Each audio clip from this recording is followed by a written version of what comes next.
कभी तो नाच्योई करत मोर, दादर करत शोर, सदा घन घोर घन करियोई करत हैं। एक पाँव ठाड़े सदा बन में रहत वृक्ष, फूक फूक पाव भूमि सावग धरत हैं। पाहन अनेक जुग एक ठौर बास करें, काग और चील देश देश विचरत हैं। ज्ञान के विहीन महादान में न हुजलीन, भावना यकीन दीन कैसे के तरत हैं। सत्कार योग सत्संग योग, वाहगुरु जी का खालसा, वाहगुरु जी की फतेह। ये कवित श्री गुरु गोबिंद सिंह जी महाराज जी का अकाल उस्तत में है। इस कवित में महाराज ने कृपा करके बख्शीश करके ये दर्शाया है कि कर्म कांडों से परमात्मा की प्राप्ति संभव नहीं। यदि ऐसा होता तो ये जो संसार में विचरण कर रहे हैं इनको भी तर जाना चाहिए था। महाराज ने उदाहरण देकर, एग्जाम्पल देकर ये दर्शाने का सफल प्रयास किया है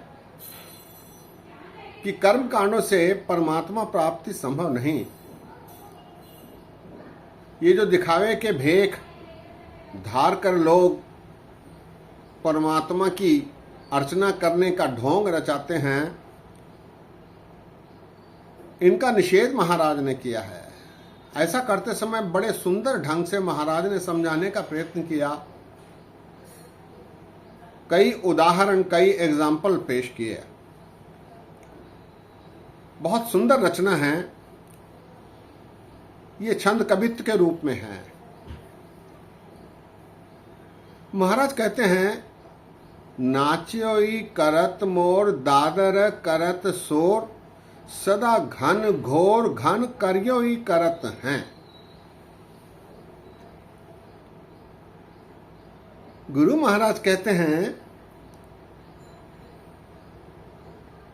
मोर सदैव नाचता रहता है,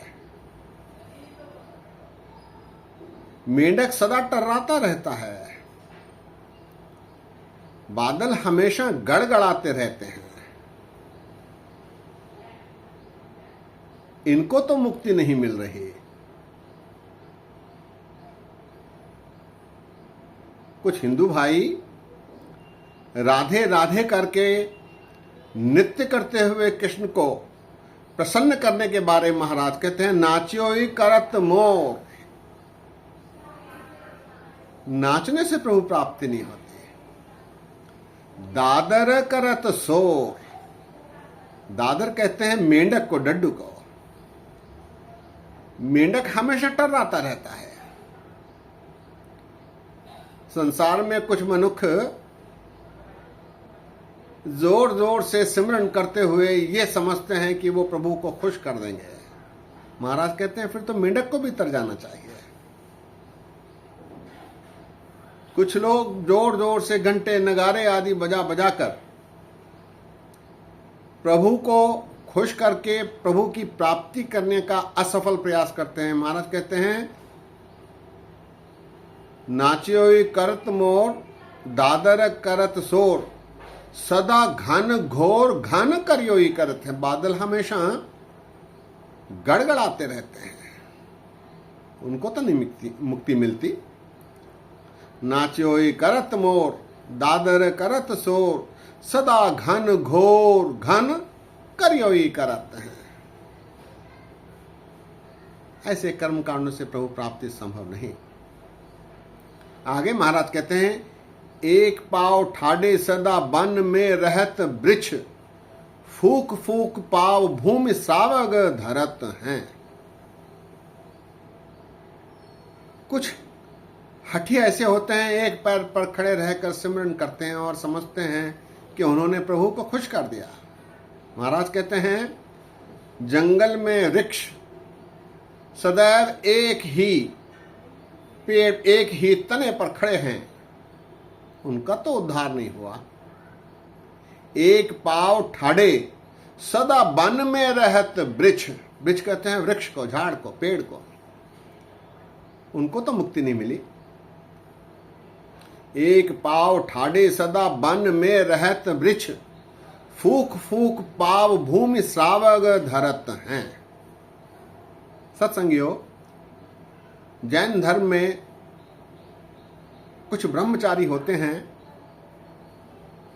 जो श्रावक कहलाते हैं। श्रावक, ये वास्तव में श्रावक है, इसका अपभ्रंश रूप महाराज ने प्रस्तुत किया है श्रावक। ये घुमंतरू होते हैं, सदैव घूमते रहते हैं। ये अहिंसक होते हैं, शांति के पुजारी होते हैं, और ये चलते समय हाथ में छतरीनुमा झाड़ू रखते हैं। उससे ये धरती पोंछ कर चलते हैं, झाड़ कर चलते हैं, साफ करके चलते हैं। उन्हें ये अंदेशा रहता है कि कहीं कोई कीड़ा मकोड़ा उनके पैरों में आकर मर न जाए, इससे उनके साधना में अड़चन न आए। महाराज कहते हैं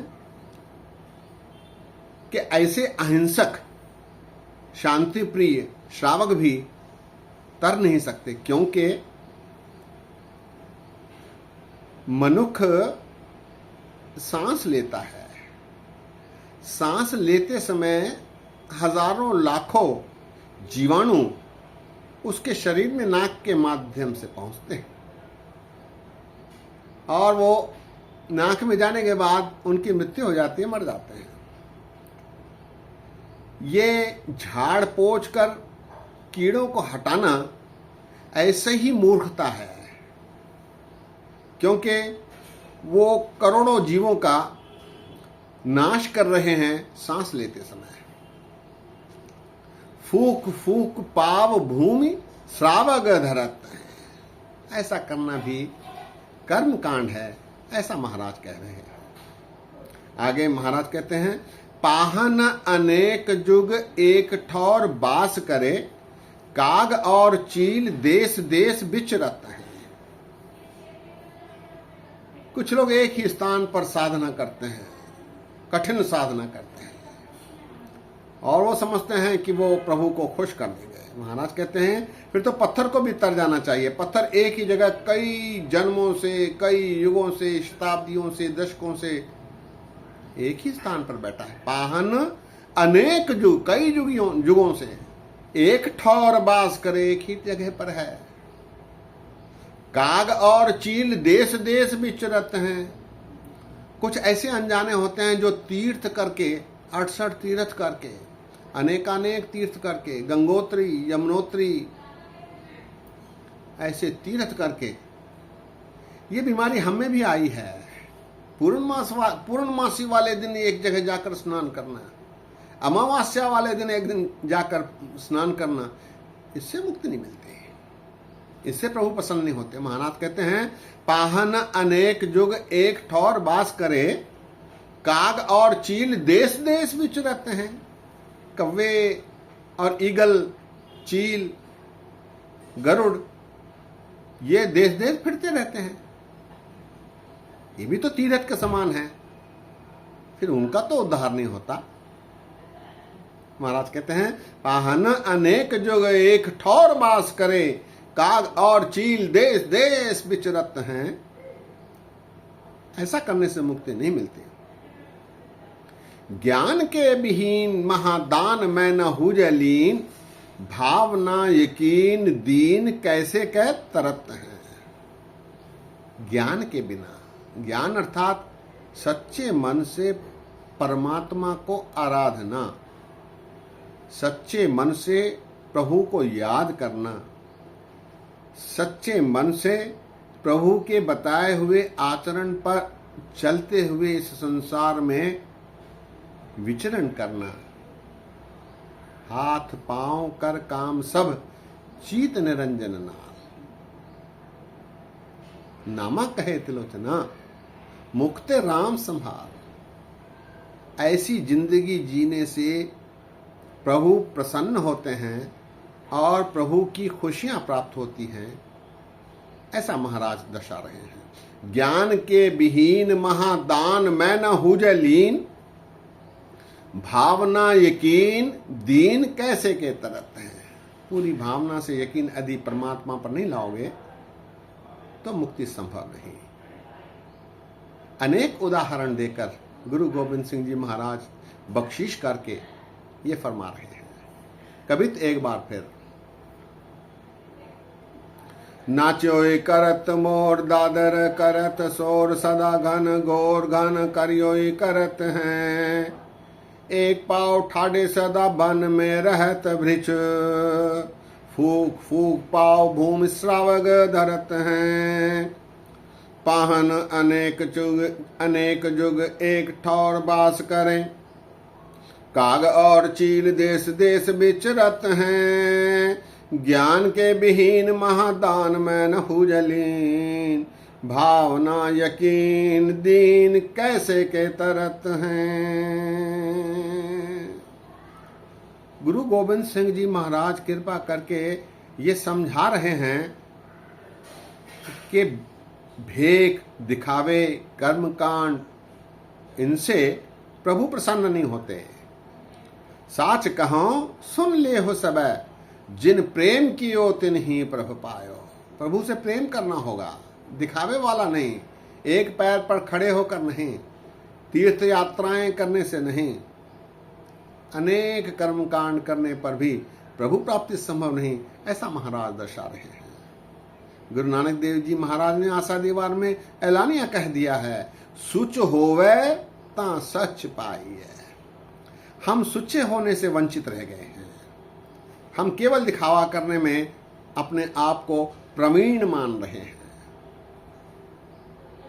ऐसा करने से हम प्रभु प्राप्ति से वंचित रह जाएंगे। जो समय बचा है उसका सदुपयोग करते हुए गुरु महाराज की आराधना करनी चाहिए। गुरु की कृपा होगी तो प्रभु प्रसन्न होंगे। गुर कृपा ते से जन जागे, जिना हर मन वसया, बोल है अमृत बाणी। सत्संगियों, आज ही विश्राम है। बोलते समय अनेक गलतियां हुई है, दास को अनजान जानकर क्षमा बख्शो। आगे गलतियां न हो ऐसा आशीर्वाद दो। फतेह सांझी करो। वाह गुरु जी का खालसा, वाह गुरु जी की फतेह।